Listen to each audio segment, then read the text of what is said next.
Thanks for tuning into RougeRadio.com, show 25 of 2012, brought to you this week by Ketter.com, a new solution to your fence ideas. This week on CFL News, Jenn talks with Jack Bedell from TSN 690 in Montreal to recap Week 19 and preview playoff action. This week on Canadian University Football News, Kevin talks with Donnovan Bennett from The Score to recap playoff action. In Canadian Junior Football League news, Josh and John talk about Conference All-Stars and preview next week's National Championship game. Are you ready for the playoffs? Show 25 kicks off. Hut, hut. Hey, you. Yeah, you with that sandpaper and paintbrush getting ready to sand and paint that wooden fence again this year, when you could be sitting back, relaxing on your patio and watching your neighbors do that work. Get rid of that wood fence and easily install a new low-maintenance resin fence that lasts. Visit Ketter.com. Keter.com for videos, product information, and more. You can find this fence at some Costco's across North America and always at Costco.ca with shipping right to your door. Ketter.com. RougeRadio.com. Jen wrapping up the final week of regular season action with Jack Bedell, former analyst for Alouettes.ca, CFL.ca, ProPlayers.ca, and current analyst for TSN 690 in Montreal. Wow. Hi, Jack.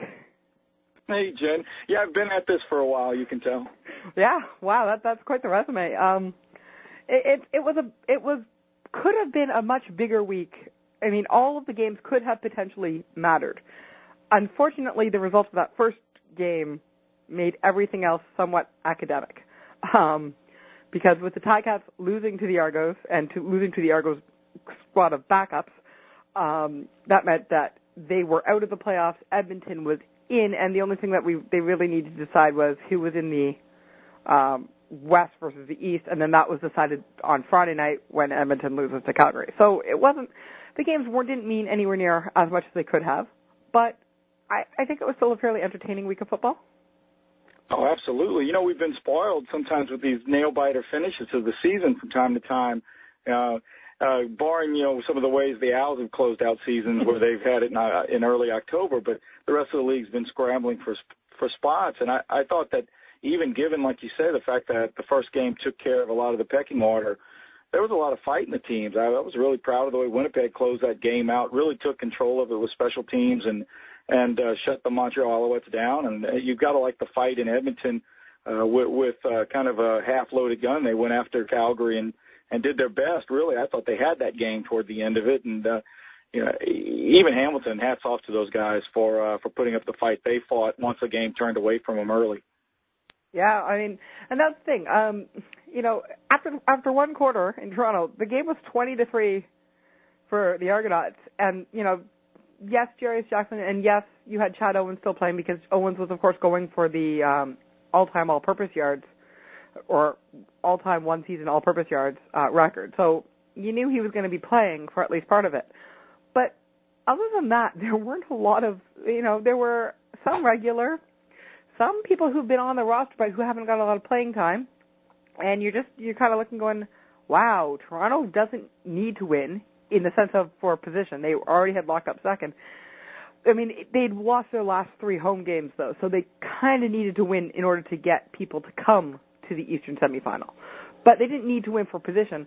Hamilton needed to win or they were out, and yet Hamilton comes out utterly flat in that game.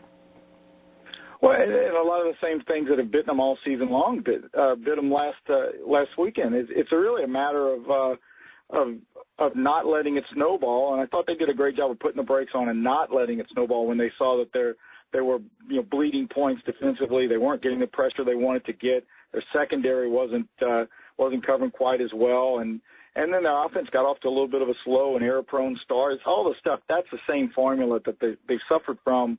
Over the course of the year, it's the same inconsistency they've had for as long as I can remember almost.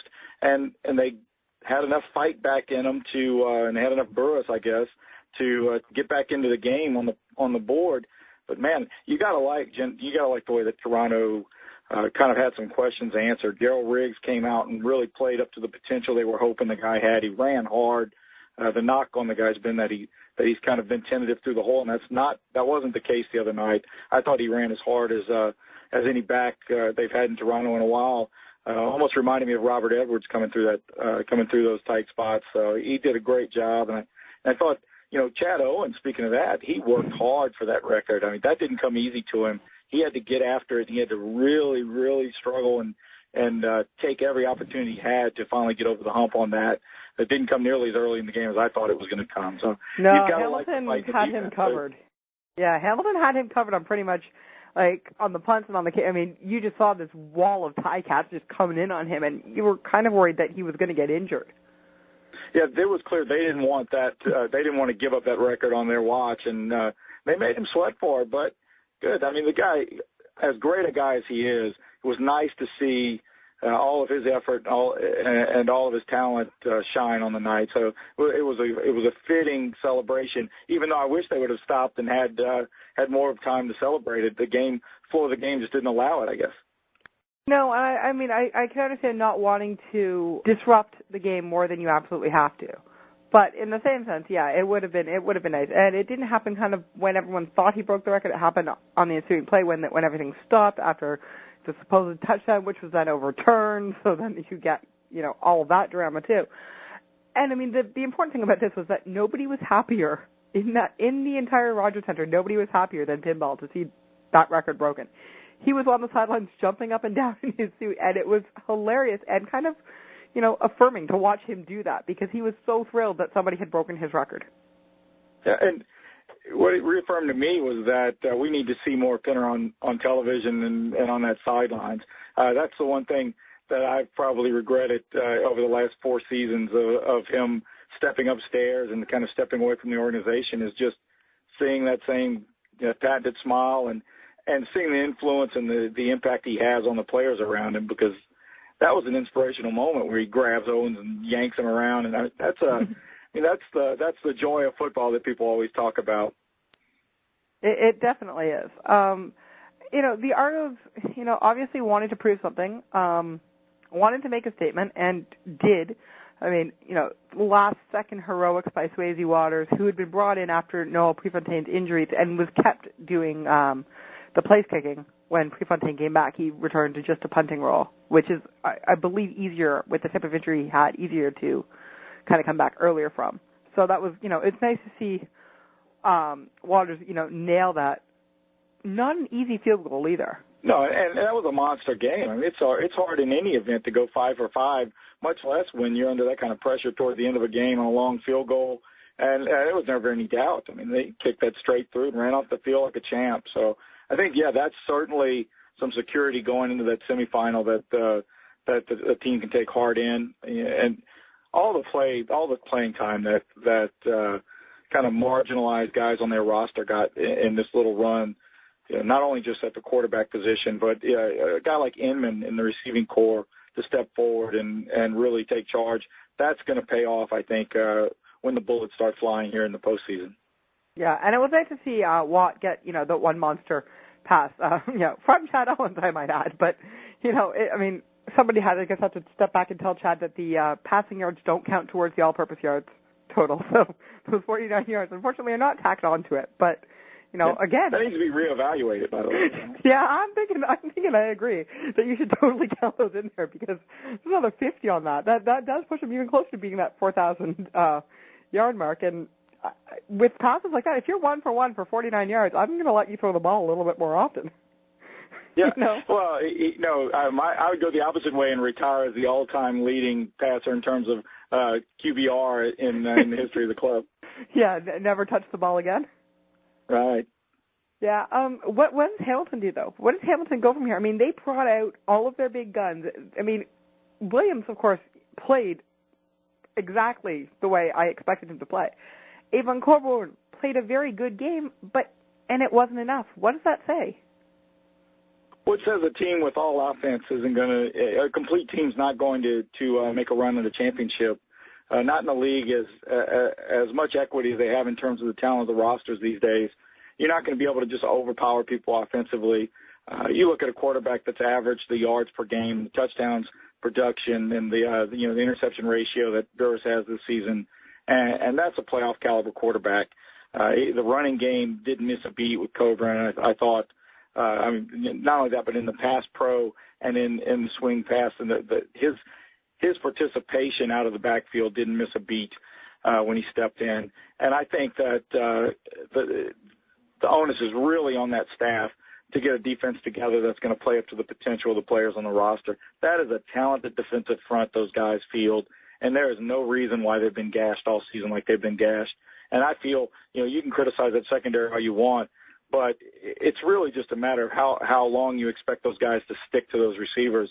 It's impossible to ask someone if the pass rush isn't getting home to cover a receiver in the Canadian Football League for 4.5 seconds. And that's been consistently what those guys have been doing in Hamilton.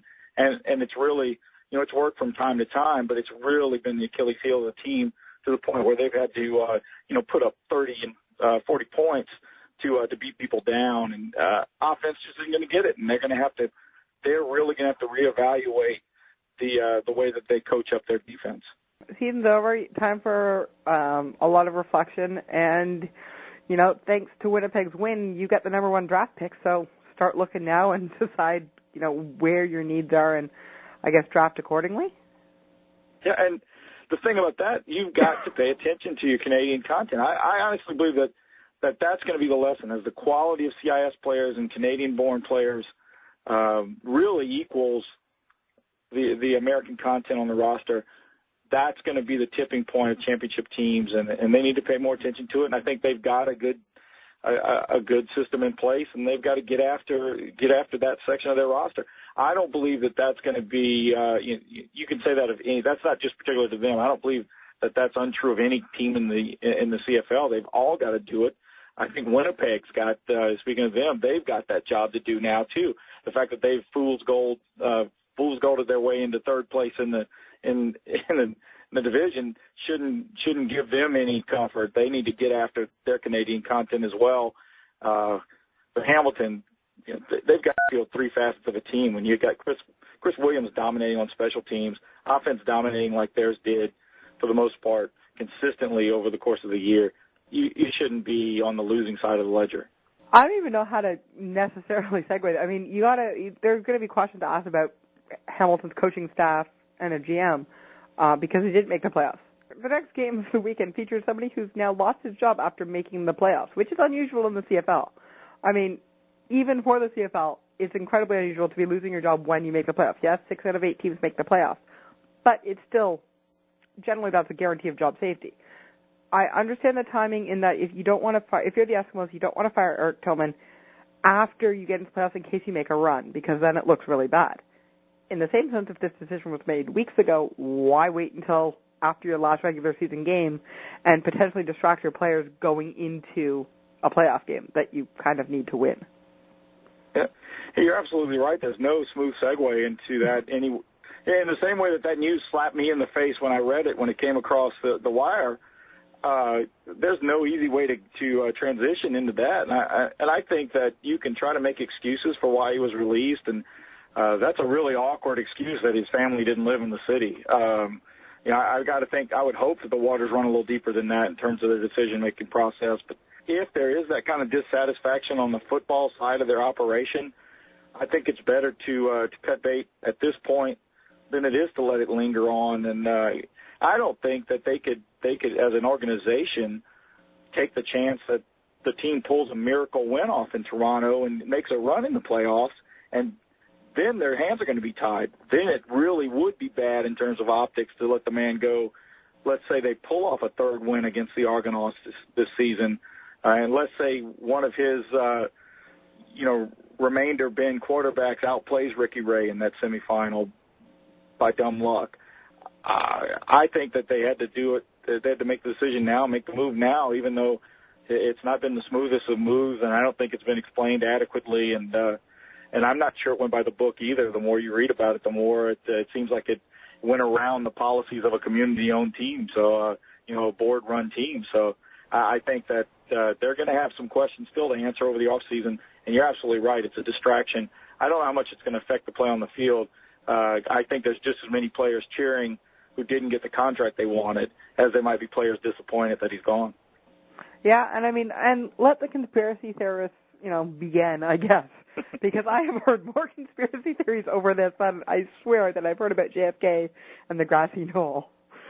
It's just, it's one of those things. Did he trade Ricky Ray to Toronto because he already had the job in Toronto lined up? That does not strike me. Having met and having talked to Eric Tillman a number of times, he is not the kind of person who thinks necessarily to plans far ahead in the future. He kind of he plans. I mean, in terms of his personal life, in terms of football planning, yes, but in terms of him, he wouldn't think that he was going to be leaving Edmonton. So I don't know that he would line up a backup job. It doesn't strike me as an Eric Tillman thing to do. So that one just doesn't really hold water with me. No, that falls into the grassy knoll conspiracy theory of, let's say he takes the Toronto job, and in his first act he trades Ricky Ray back to Edmonton for his quarterback and punter, and then goes with life. That would be, the fairy tale ending of that story, and I don't see that happening. So I think that he made a football decision based on declining statistics and maybe the general feeling that Ricky Ray, his game was on the decline. Heck, in the NFL, we've watched Bill Belichick cut people loose when they seem to have years left on their career, when he felt like, early is better than too late. And that's the decision Tillman made. You have to respect it. It's panned out to a degree. I think Shaw's been an excellent addition to that team, a real boost. I think that if the quarterbacking situation had stayed 100% healthy, it would have been less noticeable.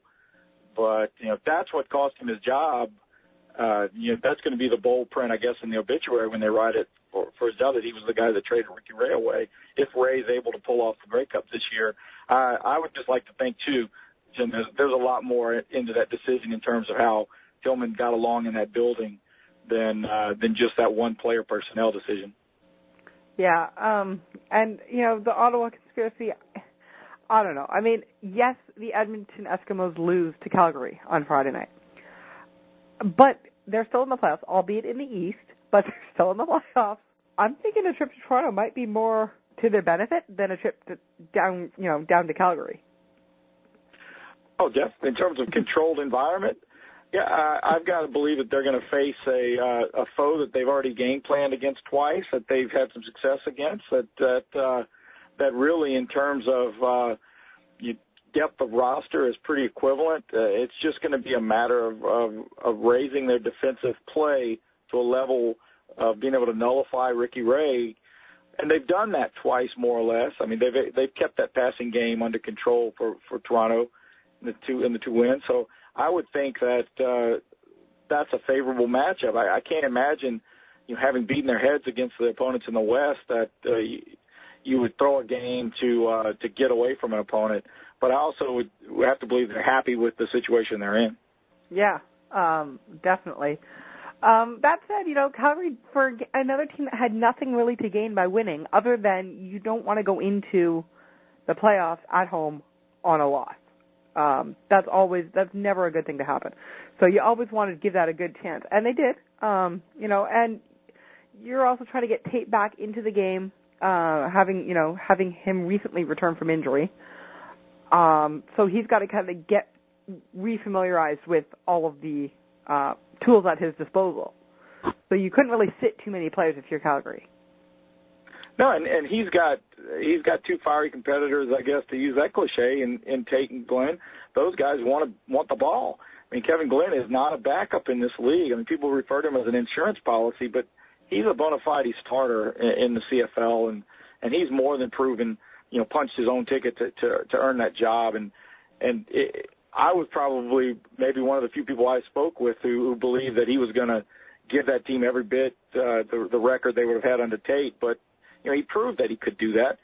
Tate is an exceptional athletic talent, and I think fits that offensive system really well. They had to let those guys duke it out a little bit and get their rhythm going to where offensively they go hot into this semifinal. Defensively, I think they're still playing with parts. They added Anwar Stewart, and Stewie is kind of slid naturally into that defensive scheme, but he still needs playing time. He needs to feel out his system, his his place in that system. So, yeah, they had some stuff to play for. They've got rhythm going. And of all the teams in the league that understands what can happen if a little rhythm gets lost, I think Calgary, having seen what happened to Montreal with some of the layoffs they faced going into that Grey Cup in Montreal, Calgary knows and Huffnagel knows that these guys have to keep playing, keep on this roll they're on, and they played like a team that wanted to keep that roll going. They did. And again, it comes down to a last-second field goal. Well, yeah, two teams that, again, and like I said earlier, I thought Edmonton had the momentum in that game and that they were going to wind up stealing it right at the end there. But hats off to Calgary again for playing. Paradis did a wonderful job of placing those kicks. I mean, he did everything you could ask the young kicker to do, and the fact that they were able to get the ball in position. Cornish ran hard. He blocked like a demon back there. Even Larry Taylor and the stuff that he was able to do, those kick returns, they don't look like much on a stat sheet, but I thought that field position that he provided on a day when it wasn't the best of conditions and the offenses for a little lull there in the middle of the game weren't really being productive, I thought Taylor woke up that game and helped Calgary kind of get on track down the stretch. Both these balls, I think both these ball clubs in that game proved that they're capable of winning playoff games. And if you're going to call that last game a tune-up, then you couldn't ask for more, and really the result was kind of irrelevant. And then, the one game that I think a lot of people would be surprised if you weren't kind of looking up to this weekend, I mean, as you said before, Montreal has in the past clinched the division long before when they did this year. So they were still playing for, I guess, games that mattered far later into the season than they are accustomed to. And yet, the last game of the season, for a couple of years, have caught them kind of sleeping. And given that they were beaten in the Eastern Final last year, you got to think that they got to be a little bit worried about, going in on a losing note, I guess, especially to the Bombers. It's a different kind of epidemic that Al they're facing this year than last year. Last year, they were down to a secondary. It's hard to even refer to that secondary in terms of depth chart. I mean, they weren't fourth and fifth string guys. They were guys that weren't on the speed dial in the season. These were guys that were dug up, and they really had a struggle keeping getting that defense to be cohesive at all. This season, I think they kind of have a little bit of a bug going around, a little epidemic going around in their playmakers. They can't keep a steady contingent of receivers on the field for Calvillo to attack defenses with. And I'm not even going to go into the state of their running backs. I think they're getting great play out of the guys that are on the field for them. They're just down the chart to third or fourth guy. And talk about next man step up. They've had to ask an awful lot of playmakers from way down their depth chart to step up, and it's affected Calvillo's ability to kind of execute the offense. And they've had to keep getting after it late into the season, much later into the season than they probably would have liked, simply to get some kind of offensive identity together and a comfort level together with these playmakers. They're not going to have any hangover or any fear of what happened last year. That semifinal with any defensive secondary at all would have been a cakewalk for Montreal. I mean, Calvillo put 500 yards up on Hamilton's defense. That should have been a walk in the park if they could have played any defense at all. If they could have rented a high school defense, they maybe could have won that game easy. So this season, I think they're going to count on their defense to lock down their opponent in the final, and then hopefully that offense can find its way given the rotating cast of characters. If they get Green back, that'll be a security blanket for Calvillo, somebody that can get out there and make plays. And I think maybe it'll even challenge Jay Rich to hold a few balls this time. The Eastern Final, you never want to have to go through Montreal. I mean, the East is, albeit I think, the easier division to kind of come out of because you don't have to deal with weather in either this year, Toronto or Montreal. You got two nice domes, nice, comfortable. I mean, bigger seating for Montreal. That's the big point for them. That's why they play at the Big O. But you got to think it's going to be, it's not going to be easy for whoever comes into Montreal, be it Toronto or Edmonton, to beat the Alpha. That is the advantage of you get a week off just to kind of rest, to heal up any injuries, and then you can come out and kick some rear end and take some numbers.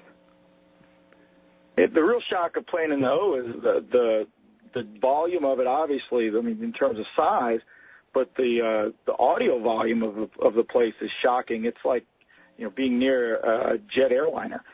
The concrete inside that place is crazy, and I don't know that teams are prepared because arenas just aren't built like that anymore. I think that's the shock value as much as anything. It's getting used to the acoustics in the place because it's nothing like the old BC place or it's nothing like Rogers Center.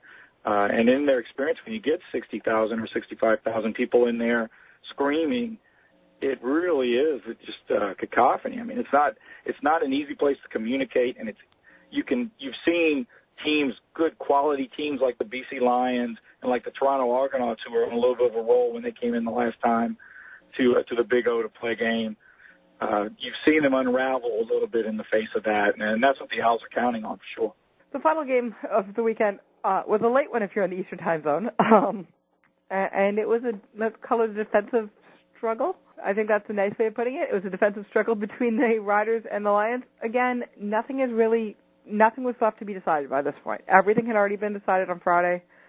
With the Eskimos lost, they were going to be last in the West, thus they were crossing over to the East. So Saskatchewan kind of already knew what was going to happen. BC has already locked up first place in the West. Yet, again, didn't rest as many starters as one would think. Again, though, you have that going into a week off. Do you really want to rest people for 2 weeks, or do they get too much out of game shape? So it's a really tough decision, I guess, for BC. But I think at best we can call this a defensive struggle. 17-6. If you didn't stay up for the fourth quarter, you didn't miss a lot. A couple of field goals. Should Saskatchewan have made more of an effort, given that they are now going to be going into Calgary on Sunday? They made a heck of an effort to cut down on big plays out of the BC passing game. They kept, I think, defensively and special teams wise, they kept their offense within shooting range of winning that game. There wasn't much of an offensive effort. I thought that O'Sullivan was efficient. Willie was efficient with the one mistake, but there were a lot of playmakers, either inactive for injury or just plain sat down for that game, and it was going to be a sluggish. There's no way it was going to be a crisp game offensively for Saskatchewan. And I think in BC's place, they were really happy to see Lule get out there and kind of execute a little bit of conservative offense and get a little bit of his timing back. Beyond that, it was just a lot of hard hitting and some ball hawking by the secondaries and some good quality special teams play. And one thing that I really wouldn't underestimate is seeing DeAngelis center shot a field goal for once, for once in recent history. And the same thing with McCallum. Both those guys needed to do a little long-range sharpshooting, and they made some kicks, and that was all really they needed to see. Of all the four games that could have looked like preseason games, in my opinion, that one looked like a preseason game, but I think the coaches saw what they needed to see in it. Okay, so we've discussed the Tillman firing and all the controversy about that. Is that going to hurt Edmonton as they come into Toronto? Honestly, I don't think so. I've known enough players to know that their relationship with the GM is usually dicey at best. If they've gotten a good contract, it's a great relationship. If they've not gotten the contract they wanted, it's not so great a relationship, and that changes on a dime too. I believe that in terms of football operations, they're going to be far more responsive to Cavis Reed, and they're going to take his lead. The one thing I think that can really hurt Edmonton is quarterback play. If they come in and play mediocre to poor in terms of how their quarterbacks get out on the field, they can't win that game. Not against the way Rookie Ray's been playing lately, regardless of anything else on the field. So if they can get their quarterbacking play up into the quality of efficiency even, I'm not even asking for anything highlight reel worthy, into an efficient level, I think they can get out there with their defense and make some plays.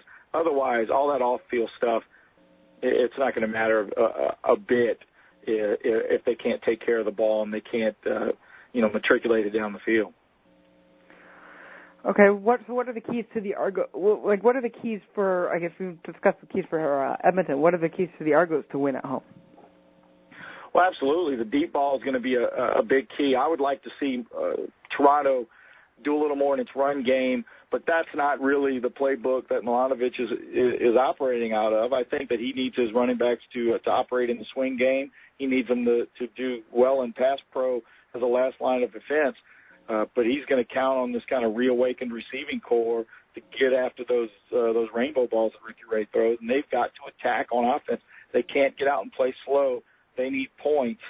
The longer the game stays close, obviously, the more you're going to be waiting on the big plays to happen, and that stuff can kind of become a self-defeating game plan. So I would look for them to pick up the tempo and to play ball, to put the pressure on Edmonton to play defense, and they certainly, as a team, the Argonauts are capable of that. And I don't have any doubt that's going to be the way Milanovic calls the game: quick tempo, attack style offense, and see if they can get Edmonton on its heels and kind of washed out of the crossover situation, which happens to so many teams. True. The Western semifinal. I have a feeling weather is going to play a role in this. Just as a random guess, I think weather is going to play a big deal in this. What are the keys for Saskatchewan to be able to come in and win in Calgary? We saw this game. It feels like deja vu. We saw this game kind of a couple years ago where weather was a factor, where a couple of fumble recoveries or non-recoveries or a couple of bobbles here or there and great plays out of the Saskatchewan Roughriders linebacking core enabled them to steal one really against a more talented Calgary team. And I think that's going to be true again. They've got more than enough offensive talent if Durant gets out there and plays ball and Dressler plays ball. Of course, Sheets is a game breaker. All these guys can get after Calgary's defense. I don't have any doubt about that. They can threaten the edge and use a little bit of a speed advantage on Calgary's defense. But it's going to come down, I think, to Saskatchewan's ability to operate out of their linebacking core in the secondary and make some plays, take the ball away from Calgary a little bit. Johnny Cornish is just he's uncontrollable almost at times at giving holes, giving seams to run through, and they've got to stop him from breaking off long runs. If he's averaging 7 to 9 yards a carry, no way Saskatchewan gets in this ball game and wins it. And that's going to be on not the defensive front, but it's going to be on the linebacking core in the secondary of Saskatchewan to step up and make plays to keep Cornish from being the game breaker. So if you put on your prognosticating hat, who's winning each game? It's hard. I hate to rely on the home team formula because I know that in historically speaking, somebody loses a home game in these semis, but it's really hard for me to look at this game rationally, these two games rationally, and try to pick against the home teams. I think there's just going to be too big of an advantage in both ways, going both ways to say that it's going to be anybody other than Toronto and Calgary advancing. I called Hamilton to outright win the East at the beginning of the season. So really, any predictions I make can be based on that fact. And they've now got the number 1 draft pick. So I was very, very wrong on that one. So, prognostication. You could put together, I think you could put together 6 weeks of film that would convince people you were absolutely right about that. Oh, I know I could, but unfortunately, yeah, there were about 6 weeks of really good film and a bunch of times where I was left going, what the hell? So it's not an exact science. Unfortunately, it's an 18-week season, but the 6 weeks would look really good for them.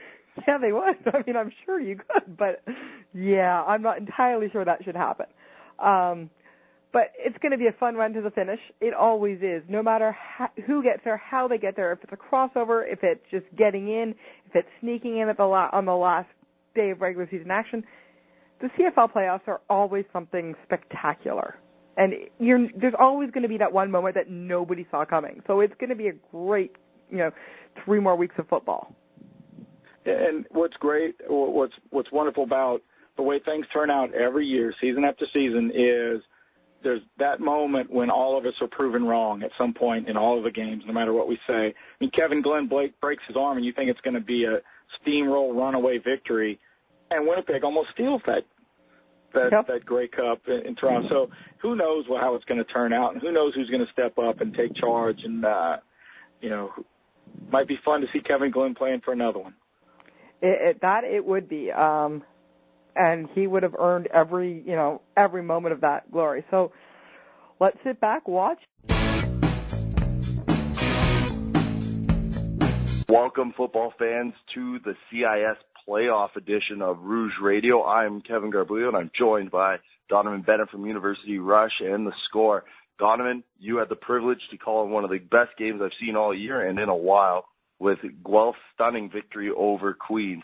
Take us through that. That was one of the biggest comebacks I've ever seen, and probably one of the more exciting games I've watched over the last 10 years.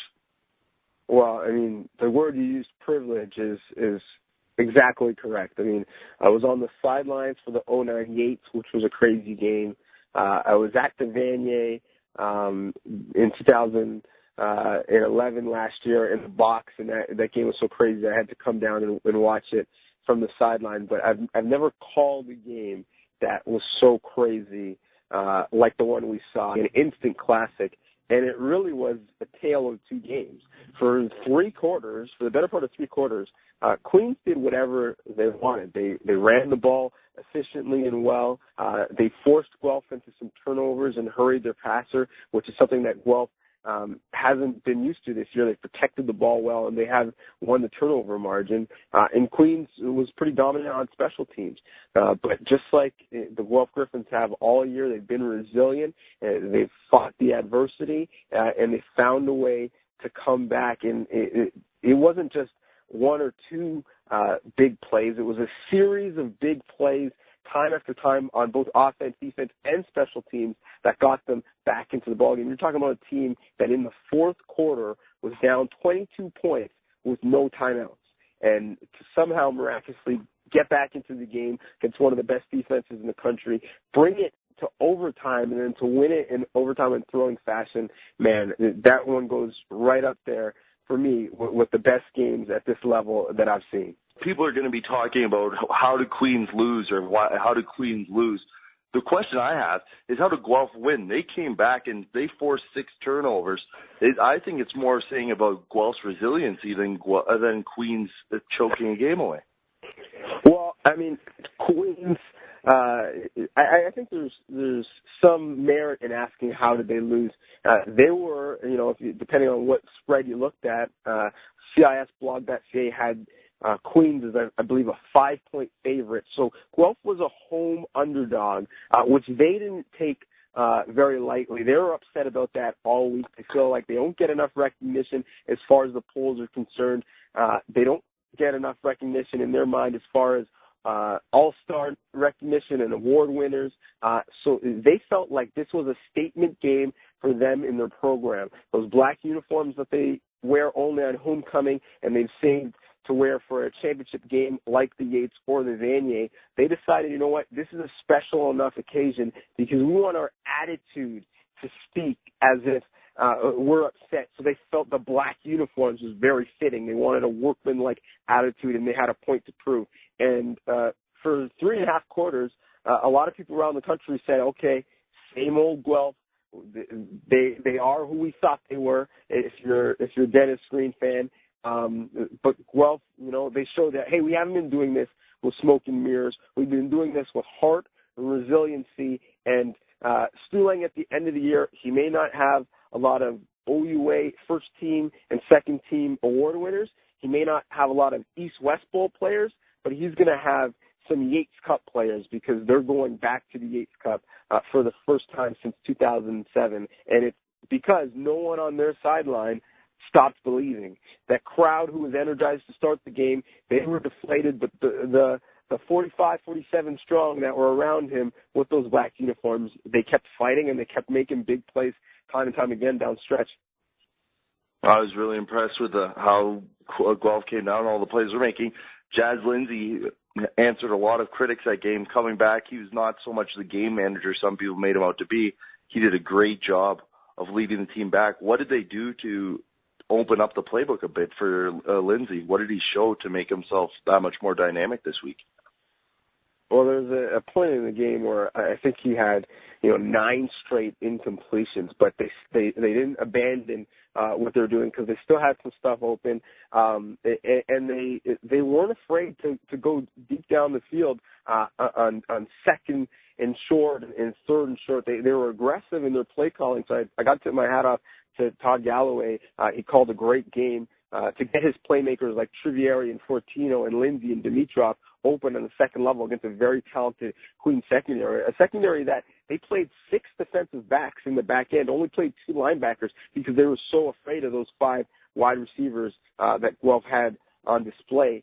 And the other thing is, offensively, Queens, they continued to throw the ball, which helped Guelph because, one, they turned it over, but also even when they were not completing it, their incompletions, it saved some time on the clock. And with a big physical running back like Andrews, you would have thought that they would have tried to just take the air out of the ball, bleed that clock, and run the ball to continue to get first downs. But they, even in the fourth quarter, stayed aggressive and kept throwing the ball on their end, which saved some valuable time for Guelph to get back in the game, especially because they didn't have 2 timeouts. And I think there's a lot of people in Kingston wondering now, we've lost in the semifinals for a couple of years now. We didn't have our star running back in Granbird, one of the best runners in the country, who was injured on, for all intents and purposes, a meaningless play at the end of a fourth quarter game against Toronto in Week 8. Last year, Billy McPhee was in the game against Western in a meaningless game for all intents and purposes late in the game when the game was over. He was injured. He missed the playoffs last year, and they lost in the semis. And you could go all the way back to Mike Giffen, who was hurt in Week 8 at the end of the year when they had everything pretty much wrapped up. So you're talking about some big offensive threats that were knocked out of important playoff games when the window was so short.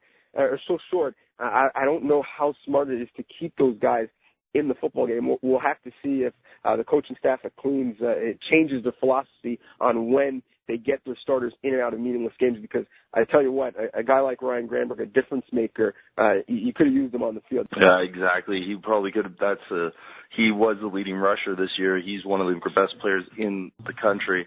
Moving on now, after with question marks, Queens moving on to the program that is now at the top of the CIS. McMaster defeating Western. Take us through that game. That game was also on the score. Michael DeCroce coming back, last year's Tech nominee for the OUA. Doesn't look like he's missing a beat. What a luxury for the McMaster offensive staff, and Coach Behe does a great job with them and coaches them up. Starting the playoffs, we got the best offense arguably in the country, and coming off the bench, our new wideout, Mike DeCroce, who's arguably one of the best wideouts in the country and someone that CFL scouts have been taking a hard look at for a couple of years now. He was the MVP in Ontario last year.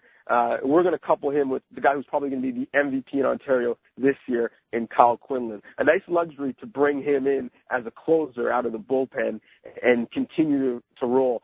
They were down to their 4th and 5th string running back when you look at their depth chart starting the spring, and they still were able to run the ball effectively and bleed the clock and put the game away, something that Queens wasn't able to do earlier in the 1 o'clock game.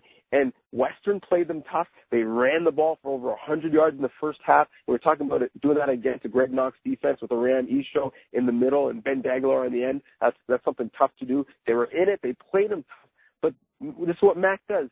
All of a sudden, they get a turnover, and someone like Capito or Isho makes a big play on the defensive side, give that offense a short field, they score, and the thing starts snowballing and rolling on you, and all of a sudden you look up, and they've scored a quiet 40 points.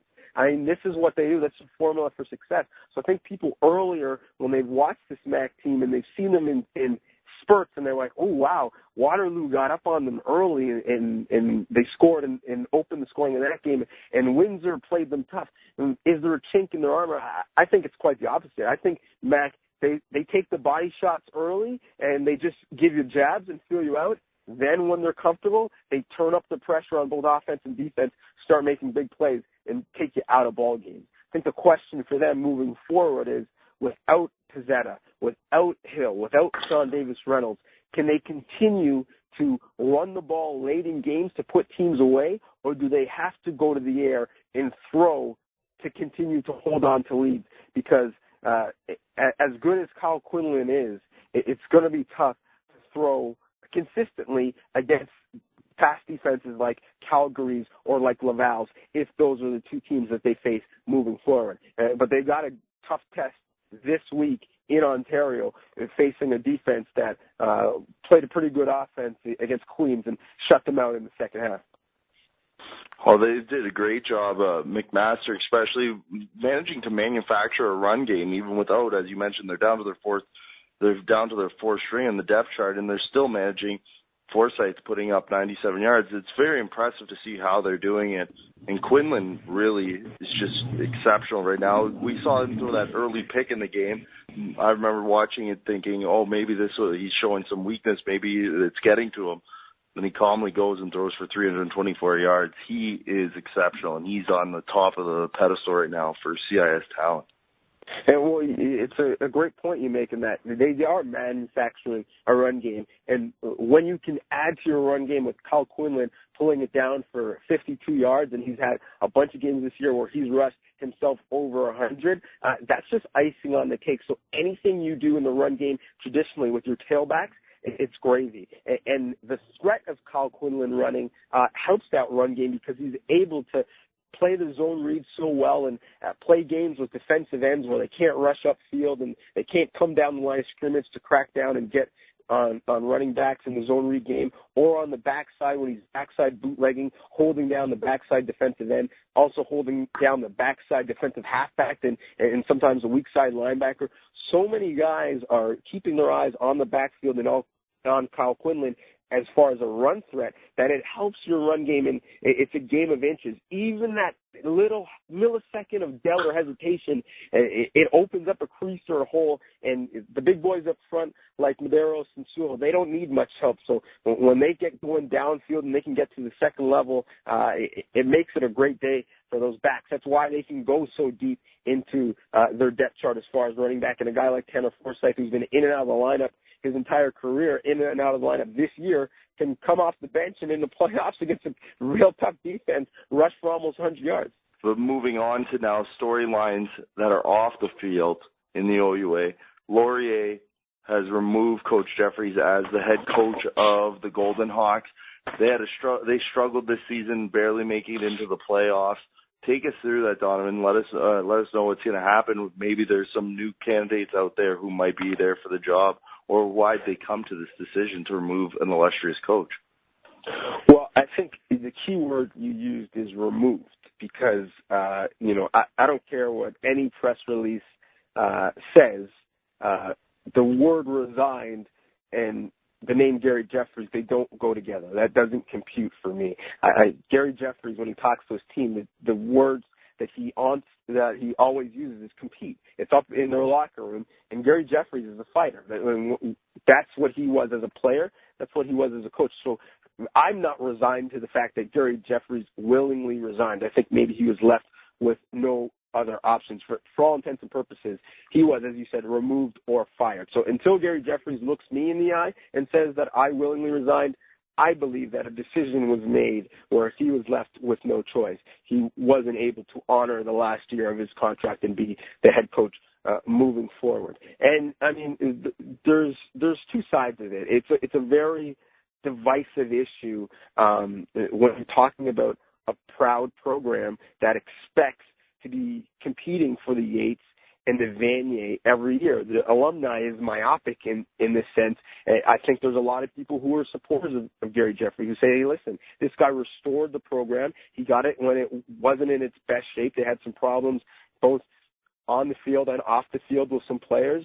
And he eradicated any off-the-field problems, and he restored the respect of the program on the field, so much so that they won back-to-back Yates, and they won the 2005 Vanier. And that Vanier win, we talked to people around the OUA, it wasn't just big for Laurier. It was big for the entire conference, because the psychology was, we're just going to compete for the Yates because we're too small and we're too young to compete with the AUS and CanWest and Quebec because they've got some older players. So it's a sloped playing field, but we can't compete. And Gary Jeffries says, forget about that. We can compete with the big boys. And when they brought that Vanier home to Ontario, the other programs took notice, and I think that's why you saw Mac win it last year, you saw Queens win in 2009, and you saw Western get there in 2008. And now every year you're talking about Vanier contenders. One of them comes from Ontario. People believe that 1, 2, 3, or even 4 schools from Ontario have a viable shot. Gary Jeffries and his mindset is a big part of that. So it's not like Gary Jeffries just forgot about how to coach football or how to motivate a team and a staff overnight. He didn't become dumb from 2005 to 2012. But also this is big boy football, and there's a lot of people, a lot of money invested in the program. And when you have a program that, doesn't score a touchdown in the month of October, you settle for 5 field goals in a month of football, you know what? And you're shut out in the first game of the year. You were shut out in your last game of the year, in your playoff game. In your playoff game, your offense didn't pass midfield. I mean, that's not acceptable at any level of football. So if we are to say that CIS football is important and we want our schools to be invested and be aggressive and want to win, well, then, unfortunately, tough decisions have to be made. And football is a great game. It's a cruel business. So there's part of the alumni that said, listen, we have a championship standard. We're not coming close to meeting it. Something has to change. My issue is this. Laurier talks about being a Vanier Cup contender and a Yates Cup contender every year, and I think that logic is flawed. They're a smaller school, they have smaller resources, and if you want to compete for the Yates and the Vanier every year, that's an admirable goal, and I applaud you. But you have to have the resources with which to do so. You have to spend the money and invest and get the alumni money like Western and Queens, and now Guelph is doing it, and obviously McMaster has great facilities. And you have to get the alumni base involved. You have to build a place for your players to work out that's athletics only or football only, and give them the best opportunity to succeed like other schools. Because when recruits come, why would I choose Laurier out of the goodness of my heart when there's other programs who are investing more money into their student athletes? So the cover is not bare, but you have to give the kids the best opportunity to succeed, and you have to show recruits you should come here for a reason.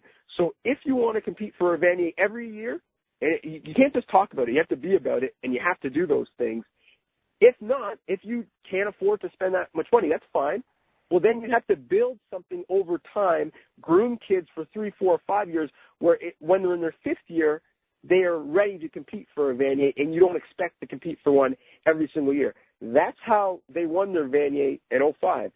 That was a team that a couple years earlier was 1-7, but they built it over time. They kept the structure in place, let those kids play and took their lumps. When they were ready in their 4th and 5th years, they competed. After they won, I think they forgot how they got there. They thought that we're a championship contender every year. They forgot how they got to that championship level. So they have to make some real tough decisions and decide, do we want to compete for one every year like Calgary and Western and Laval and spend a lot of money? Or do we want to grow this thing over time and then take our shots for every 4 and 5 years, which is an admirable goal. You just have to have a philosophy about it that makes sense. Talking to people who have played against that championship team, the team that won the Vanier, they said this was an undersized team that wasn't the most tremendous team athletically, but their key team chemistry and a lot of their parts were all together as one and moving forward. That's usually the sign of a well-coached team. Yeah, there's no question. And I think people think that there's a stigma about saying we're going to build a team over time and coach them up and give them a lot of confidence like Coach Jeff did with those 04 and 05 teams. You look at McMaster, they decided early in Kyle Quinlan's career, listen, we're going to play him. He might not be ready yet. Phantom is probably closer to being ready. But if we're going to go where we need to go and be elite eventually, this is the guy that's going to take us there. We're going to take our lumps. You look at Queens. They did the same thing with a young Danny Brannigan. He took his lumps. Eventually, he was the guy hoisting a Yates and a Vanier Cup. You look at Queens now. They had Chapdelaine, who was a fine passer. They said, you know what? We're going to go where we need to go. Even though we just won a Vanier, Billy McPhee, you're going to get your reps. You're going to take your lumps. And by the time you're done here, we're going to be competing for the Vanier again. So even the bigger programs make decisions for the long term and competing at elite level, and they don't hurt themselves and try and compete every year with might be a short-sighted goal and not look at what's best for the program in the long term. There's other programs who don't believe in rebuilding. They want to reload every year. Laval, Western, Calgary, and that's fine. Two different philosophies, both we've seen at this level can be successful. I feel like Laurier, they're torn between the two philosophies, and they haven't really made a decision.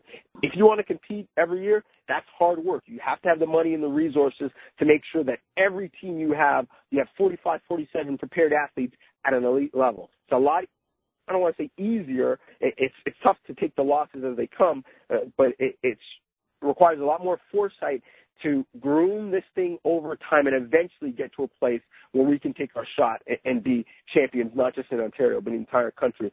Whoever the coach is, I think they have to figure out their philosophy first before addressing that situation. And there's lots of great candidates.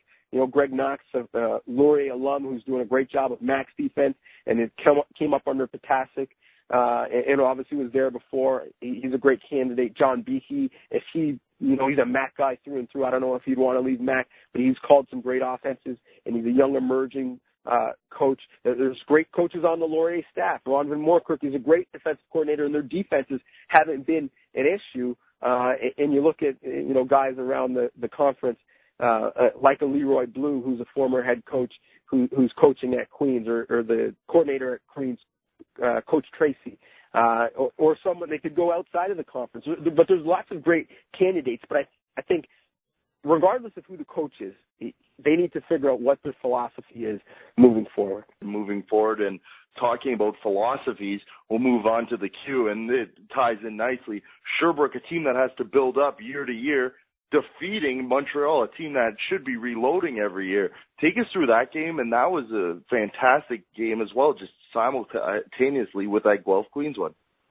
Well, I think, you know, what Sherbrooke has and what affords them to be a team that is a scary out in the playoffs, a team you don't want to see, is they have one of the best quarterbacks in the country in Ross Dayon. And he's a guy who, if he's hot and if he's right, he can win a game by himself. And we saw that with 4 TDs and some of the degree of difficulty on his throws.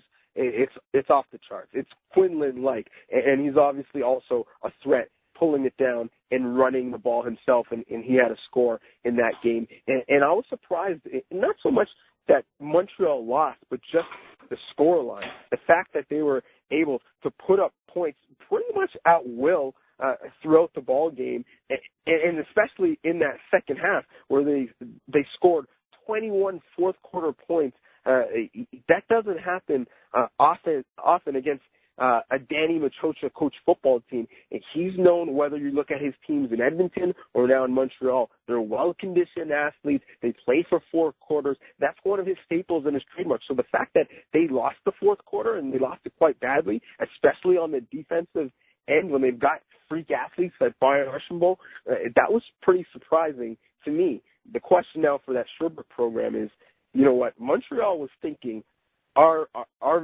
big game is next week against Laval. That's the one they were getting revved up for. Sherbrooke's big game was the playoff game. They were just happy to be there. The question is, can they dial it up, come down from that emotional high and ratchet it up again and do it again against a stiffer test in the Rouge et Or? Well, Laval defeating McGill making it due to some controversy in the queue right now, dealing with player eligibility and whatnot. So Laval beats McGill. Sherbrooke now having to run the gauntlet of playing at Montreal, not an easy stadium, now going to the toughest stadium in the CIS, playing at Telestat, or Peps as it's known, and having to defeat Laval, who haven't lost there in close to a decade. Yeah, and you know what? This is a formative test for Sherbrooke, but I think despite what's going to happen this weekend, I think this is a building block for the program. We talked about them being a program that is building, and you know they're trying to leapfrog Montreal. That's going to be great for them as far as recruiting goes. But I think the test of understanding what playoff football is about and playing in 2 hostile environments back-to-back weeks, I think it's going to be an invaluable experience for that program moving up. And many are talking about the fact that Guelph has an arrow pointing up to the future and that they're a team to be reckoned with in years to come. I feel like if you're looking for that team in the queue, I think it's Sherbrooke. I think when you look at Montreal, they're doing some good things, and Danny Machocha is one of the best offensive minds in the country, but there's a lot of fourth-year and fifth-year guys on that team. So this was a big year for them, a year where they thought they were legit Vanier Cup contenders. Whereas Sherbrooke, I think they're building to where we're going to be talking about them being a Vanier Cup contender, maybe next year, but more certainly probably 2 years or 3 years from now. Well, I agree with that. Sherbrooke seems to be putting high-level talent out year after year, CFL drafts, even putting players in the NFL with Jagir. But this team, this was supposed to be a rebuilding year. I was talking to him before the season with Mo Khan, and losing 2 players to the CFL, 2 of their star receivers, Bamba and Charbonneau, and now look at them. Jeremy Rock saying, I'm the real deal. I'm the guy who can do it on our own. And I think it'll be interesting next weekend. And I don't think it'll be as lopsided as you would expect as a team playing at Laval. But it's going to be a hard fight for Sherbrooke to come out on top. Well, I mean, I think it's just going to be quarterback for quarterback, back-to-back. It could end up being one of those who has the ball last type games because Laval, as good as their offense has been, the second half of the year, when you look at them, they still have had stretches of ball games where they haven't been able to consistently get first downs, where they have some lags on offense. Their defense is solid, but their offense, it comes in spurts, and lots of times when they're putting up points, they're via the explosion plays and not really the methodical drives down the football field. Well, in an offense in Sherbrooke, if they're clicking, if they've got things on all cylinders, you're going to have to keep up with them. So I think that it could be interesting. If I was a betting man, obviously, I would take the Rouge or and the points. But again, styles make fights. And the fact that sometimes Laval's offense, despite the competition, can go 3, 4, sometimes 5 series without putting together a long drive, it keeps that Sherbrooke offense in play. And when you're playing a great offense, what you want to do is keep them off the field and give them the least amount of opportunities to make plays against you. And moving now to out west, we got 2 fiery offenses going against each other, Regina versus Calgary. Calgary, that game that they lost to Regina, a little embarrassing on offense. Since then, they've really been flexing it, and poor Manitoba has been the team on the receiving end back-to-back weeks. Yeah, and, what a luxury for Coach Mill. I can hand the ball off to arguably the best running back in the country, or I got, a youngster in Mercer Timmis who is pretty good as well, and I can spell my back, who's been a bit banged up this year, and give it to a guy who's pretty explosive and pretty fun to watch as well. And when I think about this Calgary offense, the word I use is explosive. I think, they're right up there with Mac, and Windsor's passing game is obviously relatively explosive, but there are just so many athletic nightmares for a defense. You've got Dobko who's dealing with double teams week in and week out, and you think you got him under control, and then Hardy goes off, and just doesn't go off. He goes off on special teams as well, and now you got to try and kick away from him and not let him get his hands on the ball. And he had a great return this week for a score that really kind of put that game out of reach and gave Calgary all the momentum. But whether it's to young Taylor Mill, obviously the coach's son who is explosive in the passing game, we obviously know Lambala is dangerous, either catching the ball or just running it traditionally. You got Snyder, who you have to account for, Osterling. They've got so many talented athletes. And a guy like Blasco, who's been great for them in the past, and you forget about his resume and the career that he's had because they've been able to spread the ball around so much this year. That, to me, when dealing with that offense, it's just on any given day, it could be a different guy killing you with explosive plays. Who do you roll coverage to? Who do you double team McLeod? It's so many tough decisions. I think that's going to be the toughest decision for that Regina defensive staff. But you know what? Regina's defense didn't get a lot of respect coming into this year. They got some holes on the back end, but their front seven, they get after the ball. They reestablished the line of scrimmage against the run game. They played Saskatchewan this week, tough in inclement weather, and did a good job against their run game. And I think, again, when you're playing against Regina, you're not even really playing against their defense. You're playing against Mark Mueller in that offense. So you're calling a game against him, and he's shown the ability to make big throws and big spots and big moments. He has a sense of the moment. And bad weather football, when you think the passing game is out of it and you got to run the ball, he has no problem throwing in a hailstorm, in a snowstorm, in a rainstorm. He's got strong hands. He throws a good football, doesn't lose anything on the spiral. So I think no matter the weather, even if it's bad weather, you think Calgary with that offensive line and that run game, it favors them. Mark Mueller is comfortable throwing the ball in inclement weather. Well, the sign of a good quarterback is if you could throw the ball in bad weather, because that's where the mechanics shine through. And you look at the snowstorm that happened in Regina, and Mark Mueller goes 21 for 32, 3 touchdowns, and 393 yards in the air in a snowstorm. So with that, you know that this kid can come out and play, and this could be his last game playing against Calgary. I think this is a really nice matchup. Both teams splitting the season series. Now it's up to Calgary to show that that's the last time against Regina. It wasn't just their offense just having a power outage. It was not just them having a power outage. It has to do with them wanting to win that game and showing a game that they're playing against a team that might be a little that isn't up to their level. And great point by you about this could be Mark Mueller's last game. And I know the mentality of that kid, and he's such a competitor.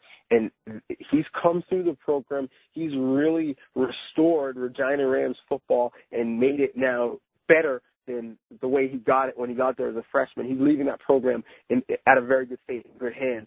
But you know him and some of the fifth-year guys on that team, and there are a couple, they've taken their lumps from Saskatchewan and from Calgary over their career, haven't got a lot of publicity, haven't won as many, personal accolades and awards because it goes to those teams, the teams with the better records.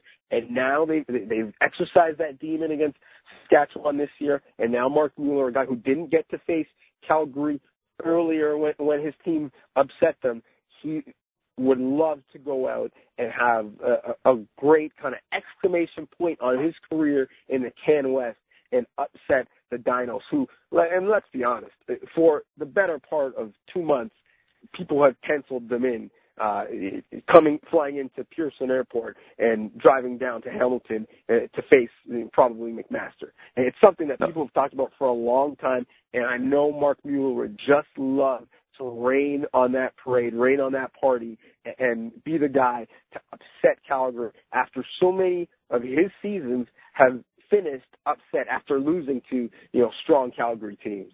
I've fallen guilty of that myself, saying how great of a matchup is McMaster and Calgary going to be, especially since a lot of people have argued over who should be 1, who should be 2 between those two teams. Can't forget Regina, can't forget Mark Mueller in potentially Mark Mueller's last game. Now moving out east, where the competition hasn't been too great this year, we have St. Mary's against Acadia, the two mainstays of the conference. Acadia can't be looking ahead because St. Mary's has played them tough this year.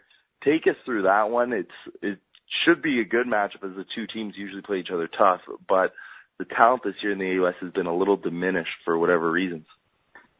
It has, and you can't seem to get a close game out of the AUS for whatever reason, and there's really no rhyme or reason. Sometimes the games have been close, and then there hasn't been a lot of offense on either side, and sometimes the games haven't been close, and there's been offensive explosions. It's been an odd year in the AUS, tough to figure out. For me, I think the luxury for Acadia is that they've had some guys banged up in the second part of the year, and having that bye and being the only team in the AUS that's still playing for something that was able to rest some guys, I think is invaluable, and they're going to come back re-energized, refocused, and they probably wouldn't admit it, but they had a strong suspicion that St. Mary's was the team that they were going to face. No disrespect to Mount Allison, and there's a lot of people who didn't think Mount A was going to win a game this year. So the fact that they were playing a playoff game is a testament to that program, but they felt that, St. Mary's was a different football team in the second half of this football season as they were to start the year. And to start the year, some wondered if St. Mary's was going to make the playoffs or if they were going to be able to win games. So I think Acadia is ahead on their preparation on St. Mary's, feeling like that's the team they're probably going to face this year. The bye week affords them to concentrate on some things that get overlooked in normal weeks. You get to clean up your special teams and some of your procedural issues, get that stuff out of the way, and then more game plan specific stuff the week of a game, like your normal schedule. So the fact that St. Mary's played them tough earlier in the year, I think probably might end up being misleading because Acadia has the luxury of that rest and getting guys ready and prepared and taking a long look at St. Mary's systems and the things that they've done to be successful in the second half of this season. I agree with that completely. I had the privilege, quotation around privilege, of calling the 12-8 or 12-5 game Acadia won, where both teams had a defensive battle. Rob Jubenville, the standout defensive end for St. Mary's, probably won't be playing this week in his final game in the AUS. So that's a big advantage for Acadia, especially offensively. Yeah, it is. I mean, when you talk about those defensive ends that just wreak havoc, and the way the game is going, so much of your plays are determined at the perimeter of the line of scrimmage. And, Acadia, you look at their best offensive linemen, I would go and look at either tackle. That's where they're strong, and they've had success, with Graves, the quarterback who moves well, bootlegging him out, getting him on the outside, on the interior, and playing games with those defensive ends, and really just wearing those guys out. So when you look to be going to your second, third, and sometimes fourth defensive end on the depth chart because you want to rotate those guys in because it's tiring to rush the passer, especially this time of year when footing isn't great. It wears on those big guys. I think it's a key loss. That's almost become in Canadian football the premier front seven defensive position, and it's no longer the middle linebacker. I think those defensive ends are the guys who you game plan around and you scheme around. So when you lose your top guy, the attrition that it takes on your depth is massive. Especially in the AUS where you need to be able to get as much pressure as possible, as there's a lot of 30 game happening there in 3-step drops. And yep. Donnovan, thanks for joining us again for this week. You got the Yates Cup on the score this weekend? Yes, we do. The Guelph Griffins heading to Ron Joyce to take on McMaster, and we'll see if Mac can continue that unbeaten streak and pass Laval as they try and be the program with the longest unbeaten streak in the CIS and try and go back-to-back and win not just back-to-back Yates, but keep that hope alive for back-to-back Vanier. So it should be a crazy one. One thing you know is that when the Griffins are on the schedule, it's going to be interesting. They played Mac tough for the first half of the first game this year. Now the game ended up being a blowout. If they can play the full 60 minutes, it should be an interesting one. Hey, you. Yeah, you with that sandpaper and paintbrush getting ready to sand and paint that wooden fence again this year, when you could be sitting back, relaxing on your patio and watching your neighbors do that work. Get rid of that wood fence and easily install a new low-maintenance resin fence that lasts. Visit Keter.com, Keter.com, for videos, product information, and more. You can find this fence at some Costco's across North America and always at Costco.ca with shipping right to your door. Keter.com. Welcome to a special edition of the Canadian Junior Football League Report on RougeRadio.com, where we will set up the Canadian Bowl on November 10th and take a look back at this year's award winners. My name is Josh Aldrich, and as always, I'm joined by John DeNapoli. We'll begin with this year's championship game with an in-depth look at the two teams participating. The Canadian Bowl this year will feature two-time defending champion Saskatoon Hilltops out of the Prairie Football Conference and the Langley Rams out of the BC Football Conference, who haven't been to the big game since 1992 when they were the Surrey Rams. We'll start with the Hilltops. And John, how did we get to the game again this year? Well, Josh, they actually opened the season way back in August with a loss to the number one ranked team in the country at the time, the Calgary Colts, and they don't lose very often at home at the Gordie Howe Bowl, but they started the year off 0-1, and that's not characteristic of them. But we all talked about it, how good this team was on paper, and they proved it. They finished 6-2 in the regular season. Both losses were to the Calgary Colts, finished in second place. In the semifinals, they hosted the Edmonton Wildcats and held the big running back in check, and they were able to roll to a 42-11 victory.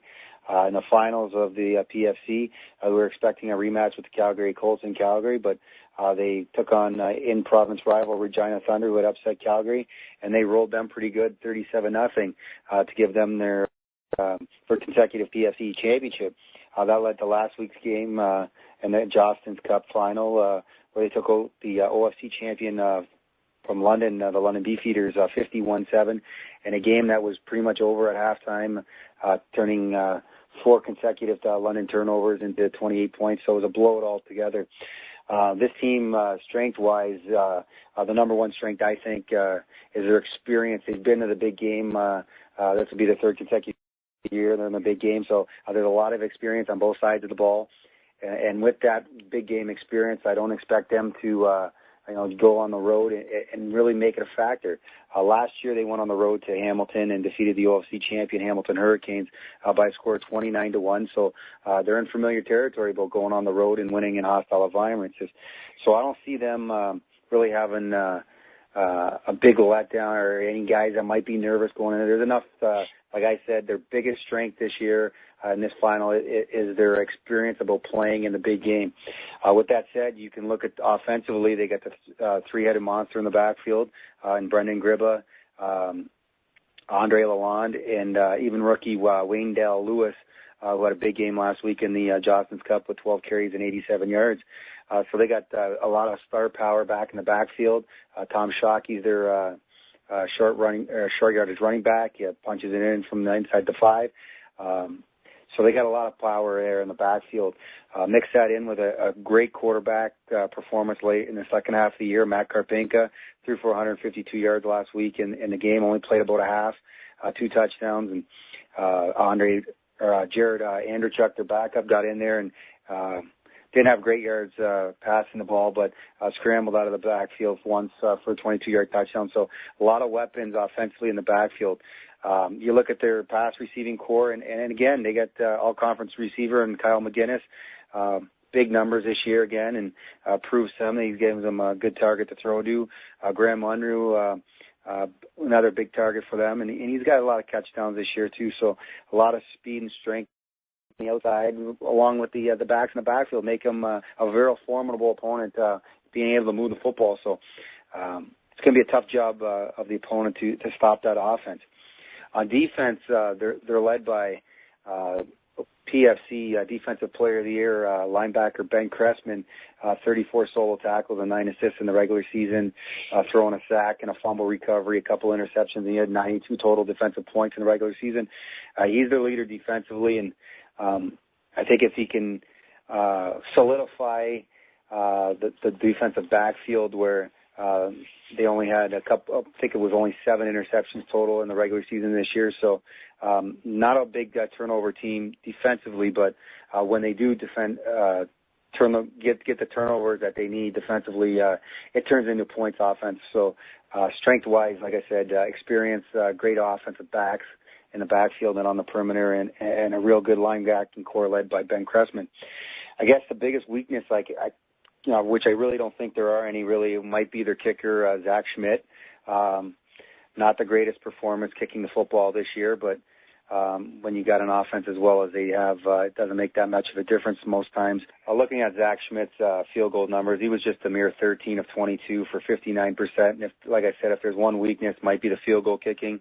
His kickoff average, again, not the greatest either, just about 40 yards gross on his kickoff. So special teams wise, they're going to need to be able to kick and cover and hopefully score touchdowns instead of trying to go for field goals, because I think that might be their only weakness. I don't think it's a big weakness, but like I said, this juggernaut of a team out of Saskatoon, if it is have a weakness, it would be their kicker and Zach Schmidt. Now, turning our attention to the BCFC, Josh, what do you think of the Rams, and how do they wind up hosting this game? Well, every year the Canadian Bowl rotates to a different location, so that league's champion will host. This time is the BCFC's turn to host, and the Langley Rams, they came out on top this year. They did with a bit of retribution for them this year. They lost in last year's BCFC final to the Vancouver Island Raiders, but they did get the revenge this year with a sloppy 20-13 win at Caledonia Park in Nanaimo. By no means was it an easy path to the final this year. They were the second seed in the BCFC at 7-2-1, and that meant a showdown with this year's BCFC's upstart team, the West Shore Rebels, in the semifinal, and they hammered them 33-0. In their BCFC championship win, they ended the Raiders' streak of 6 straight championships, but it was hardly a thing of beauty as the game featured 10 turnovers, 7 by the Raiders and 3 by the Rams, and a torrential downpour that made it tough to move the ball on either side. Not pretty numbers at all. Their biggest strength this year is, they're just an all-around solid club. They had the BCFC's best defense, allowing 161 points in 10 games, and the conference's second-best offense with 423 points scored. The defense is stingy and led by Defensive Player of the Year, Adam Konar, who had 16 tackles, 7 assisted, 5 sacks, 3 interceptions, 4 fumble recoveries, and a touchdown. But they also have a stout front seven with guys like defensive lineman Evan Foster and linebacker Ari Nakagawa. Their special teams is also a major weapon, led by dynamic return man Nick Downey, who took back 6 kicks this year, 5 on punt returns and 1 on kickoff. He's also dangerous on offense and can take the rock to the house anytime he touches the ball. And they work him in everywhere. In the running game and in their passing game. He finished with 690 yards on 37 catches and 6 touchdowns, catching the ball, and had another 150 yards and 12 rushes and a major on the ground. The other major weapon on offense is Rookie of the Year Malcolm Williams, who was second in the BCFC with 768 yards receiving with 13 touchdowns and a league-high 42 receptions. When the 6'3", 218-pound wideout is on his game, he is nearly impossible to shut down. They have 2 good running backs as well, in Daniel Xavier, who had 697 yards on the ground this year, and Kyle Albertini, who had 500. In terms of weaknesses, the Rams have 2 big things going against them. Their inexperience, and I believe their offense can be neutralized. It's been 20 years since this franchise has been to the national championship, meaning most of the players were still in diapers, if they're even born yet, last time they were in the Canadian Bowl.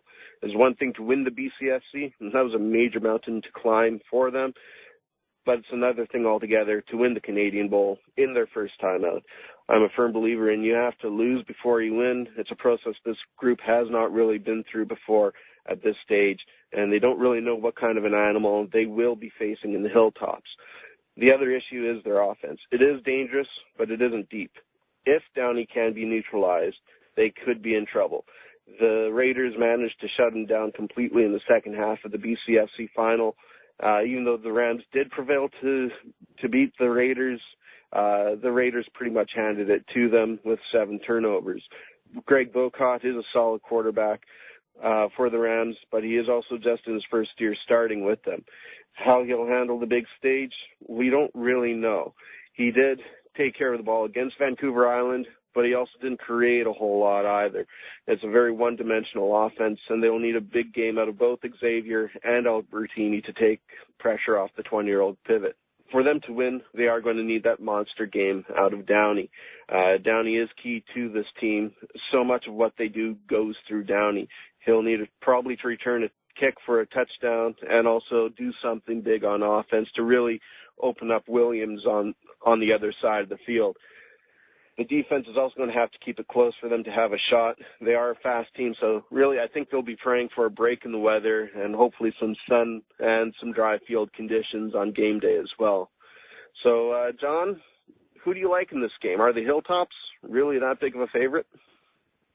Yeah, I think so. You talked about the weakness being the inexperience of the Rams, and I think the experience of the Hilltops is what might really put them over the edge. I think they're 2 teams with a little bit different style offensively and defensively, but that might play into kind of neutralizing each other. But it's just, the experience of the Hilltops is what really gives them the proverbial edge in this game. And, you can't, there's no substitute for experience in playing in big games. And unfortunately, the Rams don't have it. And this might be probably going to be, might be the end of the dynasty for the Hilltops with, if they win this and the roster turnover after this year. But I see them going out on top. And to be honest with you, even if Downey does return a kick, I think this might get it a little out of hand, even though it's on in Langley's home stadium. Well, you kind of saw this with the Johnston's Cup there, where the London team was so dominant in the OFC this year, and then came into that game against Saskatoon with a lot of momentum, and all that momentum didn't really mean a whole lot against the strong championship-tuned team. Yeah, London kind of turned the ball over early and often, and you can't do that against this team. If Langley can hold on to the ball and the Rams don't turn it over early and give that juggernaut, more fuel to the fire, so you say, they'll be in the game if they can weather the storm right off the bat, because this team likes to pounce on your turnovers and make you pay. So if they can control the football and not turn it over, then they got a chance. But this defense just turns it over, just gets enough turnover the last couple of weeks, and they make you pay. And like I said, experience and then the big stage is what it's going to make a difference. London, beat Hamilton on a game they were for the OFC final a couple of weeks ago that they were utterly statistically dominated and really had no business winning, and they win a game, and they got the ball rolling in the next game, and you turn it over, and the game's over pretty much at halftime. They're down 42-0 and gave up 28 points on turnover. So this Saskatoon team, you can't turn it over against them, or it's going to be over quick. Absolutely. And to see the quality of this team, I think you really almost have to look at the PFC awards. The Prairie Football Conference Awards. They did clean up there as well, did they not? What do those Prairie Football Conference Awards look like this year, John? Well, Offensive Player of the Year is number 10, Derek Cooper, the quarterback from the Calgary Colts, had a phenomenal regular season, leading to the Colts to an 8-0 regular season record in first place, and they were the number one ranked team in Canada for a better part of 10 weeks of the regular season. Statistically completed 64.2% of his passes for 1,879 yards and 13 touchdowns, and QB efficiency of 99.5 QB efficiency.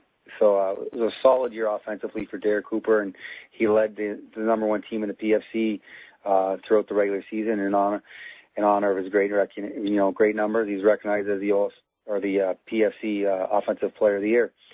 Defensively, I've already mentioned Ben Cressman, the linebacker of the Saskatoon Hilltops, led a real stout defense, surrendered the least amount of points in the PFC this year. When you include the 3 playoff games, they've only given up 160 points in 11 games, so you're just shy of 15 points a game, so it's pretty impressive. He ended the year with 34 solo tackles and 9 assists, had a sack, a forced fumble, and 2 interceptions for 92 defensive points. So great all-around effort for Ben Cressman. Special teams-wise, it was Aideen Samadi of the Edmonton Wildcats, led the conference with 85 points, averaged 53.5 yards on 35 kickoffs, with 19 of 25 on field goals, which is 76%, and had a long 50-yard field goal. Of course, was 27 of 27 on PAT. So big year for Aideen Samadi, and I'm sure the Wildcats wouldn't get to where they were regular season-wise if it wasn't for him. Finally, the PFC Rookie of the Year, which is unanimous selection, was Jordan Small of the Edmonton Wildcats as well. He led the PFC in rushing this year with 1,340 yards, fourth most in PFC history, and the second most in the CJFL this year, behind a PFC player that played 2 more games. He led the league in carries with 163 and the conference with 13 touchdowns. Rushed for a CJFL record at the time of 365 yards late in the season, and stood for a couple of weeks until it was broken 2 weeks later. And he was also right behind Samadi in points scored, second in the league in scoring this year. So tremendous year for the Rookie of the Year, Jordan Small, running back from the Edmonton Wildcats. Now, Josh, you got some great award winners in the BCFC this year to go through, and I guess the big name that's going to stand out when you go through them is graduating quarterback Jordan Yates. Yeah, Jordan Yates, he kind of capped his CJFL career in style this year. He became the first player in BCFC history to win the Outstanding Offensive Player of the Year and Outstanding Offensive Backs Award for 3 consecutive seasons. He basically finished rewriting the CJFL record book this year. He now owns he's the only quarterback to throw for over 10,000 yards, the only quarterback to throw for over 100 touchdowns, and second place in both instances, not even close. He also he broke the passing record set the previous year by Marsh out in Winnipeg. So he had an outstanding year. We'll just run through a few of his numbers. He had 175 completions, 3,243 yards. As I mentioned, that was a record right there. Threw for 33 touchdowns all 3 years as the main guy here for the Raiders. He threw for over 30 touchdowns every year. I believe that's also a record. And he had a completion percentage of 66.5%.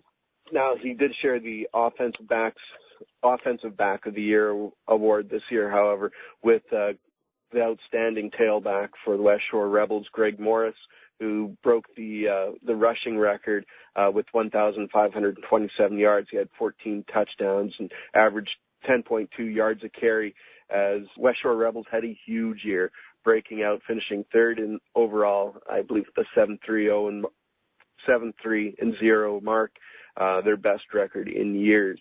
So huge year for them overall. Yates, like I said, he is done this year. He will be going off to the CIS next year. Where he's going to end at, nobody's really sure as of yet. I'm guessing he probably has a team or two in mind. I know he's looking at a number of schools, whether it's his hometown University Regina or maybe UBC, or there's some teams out east as well that he's looking at. He'll have 2 years of eligibility at the CIS level. He's only 23 and I believe can play till he's 25. So he does have a couple years left under his belt, but I know he doesn't want to sit behind anybody in a backup kind of role. In the BCFC, the Outstanding Special Teams Player of the Year. Now, you'll start to hear a lot of Langley Rams. There's a big reason here that the Langley Rams did have the kind of year that they did, is because of all their award winners. I think they had 5 on the year. The Outstanding Special Teams Player of the Year was Nick Downey. He had 35 total returns, 884 yards in those returns, 6 touchdowns off of returns, 1 kickoff and 5 punts, with an average of a 19.8 yards a return. So a huge year right there. Rookie of the Year, as I mentioned before, was Malcolm Williams. He led the BCFC with 42 catches, second with 768 yards, and he led the BCFC with 13 touchdowns.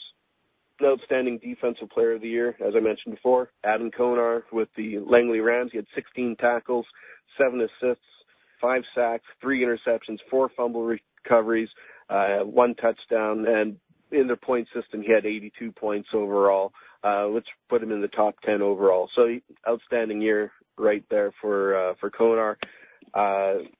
The Ranji Matu Memorial Coach of the Year went to John Cardelicchia of the West Shore Rebels, again, for their big breakout year. I think they won 6 games in a row at one point. Outstanding Offensive Lineman went to the Langley Rams, Anthony Daly.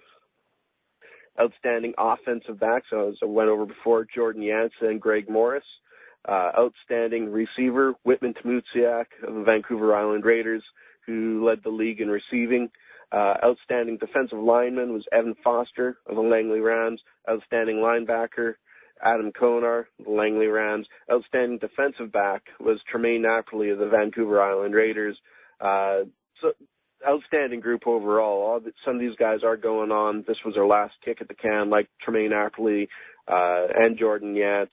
So, but there's some good young players there that will be back. I'm pretty sure Greg Morris has another year or two with the Rebels if he doesn't go off to the CIS early. Konar's got a few more years. Tamusiak has a few more years. So there's some quality players right there that will be back for more. So great group overall. In the OFC, I know, John, you feel pretty passionate about a certain kicker out there. Yeah, we bantered a little bit about this all season long about how important a kicker is in Canadian football, and everybody says special teams is 1/3 of the game, and we give Nick Downey all the credit in the world in the BCFC league. But I want to give Zach Medeiros his props right now. He was Special Teams Player of the Year in the OFC, and he led the conference with 85 points, averaged 40.1 yards per punt, and with a single, and 38 kickoffs this year, averaging over 64 yards per with 5 singles, and that's a pretty impressive number when you talk about what happens in the CFL and what happens in the CJFL and stuff like that. So it's a very impressive number. 17 of 22 on field goals, averaging 77.3% of his kicks, including one that was a 53-yarder. He made 3 game-winning field goals this year, 2 as time expired, 1 with a couple of seconds left that defeated the Windsor Achill Fratman in Week 7. Easily the MVP of the London Beefeaters this year. I think he might probably be the MVP if it was given to an OFC player, and I would put him right up there with Jordan Yates about how important he is to his team in winning football games. He's able to turn the field around and really make it difficult for the other team when they're starting inside the 20-yard line. He's putting up a lot of points, and real game changer. And it's hard to believe that we're talking about a kicker in the same sentence as Jordan Yates for CJFL Player of the Year, but I would give him all the props in the world because he is an extraordinary kicker, and I see a future in the CFL for this young fella. Offensively, the Offensive Player of the Year in the OFC was Kyle Johnson, the quarterback of the Hamilton Hurricanes, was 123 completions this year for 2,165 yards and 21 touchdowns, QB efficiency rating of 101.7. So a real solid year for Johnson, taking over as a starter after a couple of years as being the backup. Defensively, defensive lineman from the St. Leonard Cougars, Logan Daravo, was the Defensive Player of the Year. He had 20 solo tackles, 3 assists, 2 block kicks, 2 forced fumbles, a fumble recovery, and interception. And the biggest stat of the year for this young fellow was 15 quarterback sacks on the year, totaling 106 defensive points. So 15 sacks is a huge number at any level, and it's an impressive number that got him the nod as a Defensive Player of the Year in the OFC. I know we argued about this beforehand, before we've been on air here. But seriously, a kicker, you'd make that argument as the most valuable player in the entire league or the entire country? Now, we talk about most valuable. If we're going to go most valuable, let's just put it this way. If Jordan Yates isn't the quarterback out on the island, are the Raiders still a good football team? And probably the answer is probably yes. They've got enough weapons. And, yeah, he throws for a lot of yards. And I can agree with you on every bit of all the recognition he gets in the BCFC. Now, watching Zach Medeiros for 11 games this year and watching how he performs week in and week out, and that offense struggled mightily when Blake Huggins, the quarterback, went from the London Beefeaters to the Western Mustangs of the OUA this year, mid-season. And if it wasn't for him in the OFC final, turning the field position and Josh Woodman scoring a touchdown on special teams, but I think it was his kicking and placing the ball where he does against Hamilton. They were out gained yardage-wise on a 3-to-1 basis, 120-something to 400 and something. So it was a real dominating effort by the Hamilton Hurricanes, and if it's not for Zach Medeiros, they don't get to where they're at. Like I said, he won them a couple of ball games right at the buzzer, and any kicker that can kick 53-yard field goals pretty much with consistency like he does. I'm going to put up a fight for him, not just because he's in the OFC. I just think sometimes kickers get lost in the mix, and 65-yard kickoff average. I don't know how many guys in the CFL can have that, and 77% of his field goals, 3-game winners. Like I said, as time expires, it's pretty impressive year for a kicker, and I would have a lot of guys are going to get a feeling my Twitter account's going to go crazy when I'm done saying this, but I'm going to say it again. I give Josh or Zach Medeiros my nod if I had to vote for CJFL Player of the Year. Yeah, I think you're definitely going to have a fight on your hands there on your Twitter account. You can't give it to a kicker. All due respect, sure, he's a great kicker, but yeah, it's just they only plays special teams. He only is out there on the field a handful of times throughout a game. I cannot give it to a kicker. full props to him, full respect there, but I just can't bring myself to do that. I would argue absolutely Jordan Yates and even Greg Morris and Nick Downey, just because how important they are to an offense. With Greg Morris, he was the West Shore Rebels offense. If it wasn't for him, they're probably looking at being a bottom seed again this year. He had an outstanding year breaking the rushing mark. They didn't have much of a passing game at all. It was mostly Greg Marshall there for or Greg Morris rather, for the Rebels. Jordan Yates, not much more we can say about him. What he has done on the field, there's a pretty big drop-off from Morris to their next quarterback. And to be honest, their running game wasn't that great this year. As weird as it is to say that about the Raiders, if they did struggle anywhere, it was in establishing a run game, a consistent run game all season.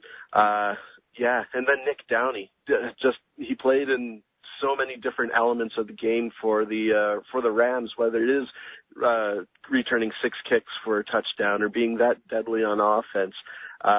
He's a huge reason the Rams are in the final. So I think we may have to agree to disagree on this one there, John.